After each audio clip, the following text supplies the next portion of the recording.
आदित्य शेष जी से बात करेंगे। आदित्य जी नमस्कार, शुक्रिया साथ जुड़ने के लिए।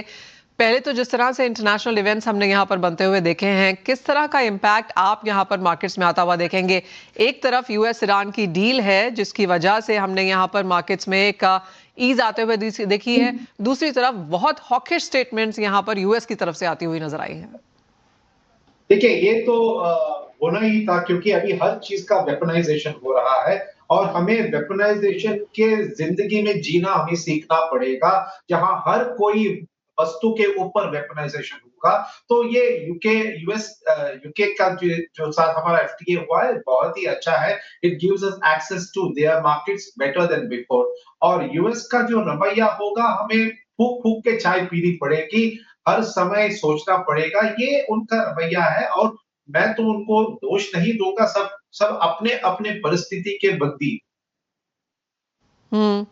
आगे जाते हुए अगर ओवरऑल हम यहाँ पर पॉलिसीज देखें, पोर्टफोलियोज देखें, यहाँ से अब आप क्या वॉच करना चाहेंगे? यहाँ से मैं वॉच करना चाहूंगा कि हॉर्मुज कैसा खुलता है, उसका प्रभाव क्या होता है, ऑयल 80 से नीचे घटेगा क्या और उसके परिणाम जो हमारे एफएक्स के ऊपर होंगे उस पर क्या होगा, ये मैं बहुत गौर से देखूंगा। मेरे लिए स्टॉक मार्केट जो है वो कोलैटरल है, क्योंकि अगर ये सब सही हो जाता है then our economy is on even better footing. मैं आज भी कह रहा हूं कि दुनिया में जहां सभी देशों में आज कठिनाइयां हैं, India is the loan shining star in otherwise a dead world. तो अगर ये हॉर्मुज का जो परिस्थिति बेहतर हो गया, ऑयल का प्राइस पीछे गिर गया, ऑटोमेटिकली जो हमारे करेंसी है अप्रिशिएट हो जाएगा और हमारे इंपोर्ट के जो दिक्कतें हैं वो भी कमी हो जाएगा। सो आई बिलीव कि the starting point is oil. और मैं हमेशा मानता हूं कि ऑयल के विकल्प होना चाहिए, जो हमारे पास जैविक कृषि है, जो हमारे सोलर एनर्जी का कंजम्पशन होगा, जो हमारे ऑर्गेनिक जो उर्वरक होंगे, इन चीजों पे हमें गौर करना है एंड इंसुलेट आवरसेल्व्स। मैं तो मानता हूं कि जैविक कृषि एक बीमा है, वैसे ही सौर ऊर्जा एक बीमा है, वैसे ही इथेनॉल एक बीमा है। ऑलराइट, तो सोलर एथेनॉल यहाँ पर स्ट्रॉन्गर मूव्स के तरीके से आप यहाँ पर देखते हैं। अगर पोर्टफोलियो की बात की जाए आशीष जी यहाँ से, तो क्या कुछ उसमें होना चाहिए? बिकॉज हमने कमोडिटीज़ को यहाँ पर अच्छा खासा परफॉर्म करता हुआ देखा। अभी भी अगर हम देखें तो कच्चे तेल में ऑफकोर्स वॉल्टिलिटी रही है, लेकिन एक रीबाउंड यहाँ पर एक्विटीज़ में है। रुपए में वो इनिशियल गिरावट के बाद थोड़ा सा एप्रिसिएशन लौटा है। मेटल्स में यहाँ पर अच्छी खासी थी तेज़ी है। किस तरह से आप आगे जाता हुआ पोर्टफोलियो देखते हैं? एक परफेक्ट पोर्टफोलियो किसे कहेंगे?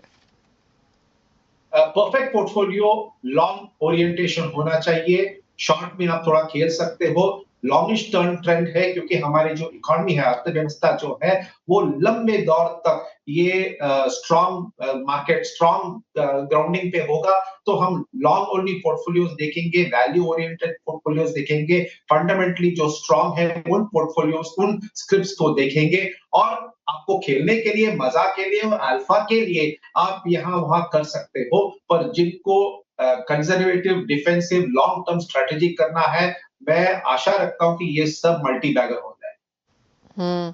आशीष जी, एक और सवाल यहाँ पर आगे जाते हुए, जिस तरह से पीएम ने अपील की है अगले 1 साल तक सोना नहीं खरीदना, एडिबल ऑयल कम यहाँ पर किया जाए, ऑफ कोर्स कार पूलिंग की जाए, किसी तरीके से कैट को यहाँ पर डिक्लाइन नीचे लेके आया जाए।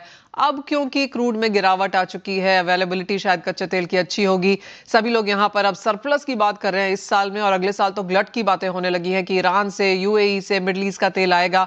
आप देखेंगे वो एक पूरा का पूरा नजरिया या व्यू पॉइंट चेंज होता हुआ? देखिए ये डील तो साइन हुआ है और हम सब मानते हैं कि फिलहाल ये युद्ध खत्म हो गया है, मगर मैं तो सतर्क रहूंगा, क्योंकि ये युद्ध कहीं ना कहीं सुलगता रहेगा। आज भी यूक्रेन का युद्ध जो है सुलगता है। तो ये आगे जो कालखंड है, ये सतर्क रहने का कालखंड है। ये कालखंड है जहां पर थोड़ा बचत करके रखे, अनावश्यक जो खर्चा ना करे, और खासकर मैं समझता हूं कि सोने के बदले इक्विटी में डाले और सोच समझकर जो भी काम करे, क्योंकि this is not the end of any endemic shocks.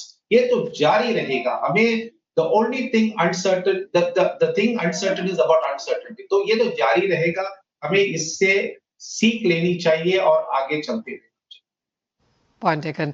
जी बहुत शुक्रिया हमारे साथ आज यहाँ पर जुड़ने के लिए। तो क्लियरली काफी सारे जेम्स वहां से आते हुए इक्विटी ज्यादा बेहतर लगता है फिलहाल गोल्ड में। उन्होंने कहा यूएस ईरान का जो युद्ध है एज ऑफ नाउ खत्म होता हुआ नजर आया है, अगले 60 दिन तक लगातार बातचीत रहेगी, लेकिन कुछ शायद ये बैकग्राउंड में सिमर करता रहेगा, सुलगता रहेगा। वेल ये एक स्टेटमेंट है जो हमने कई जगह से आते हुए देखी है।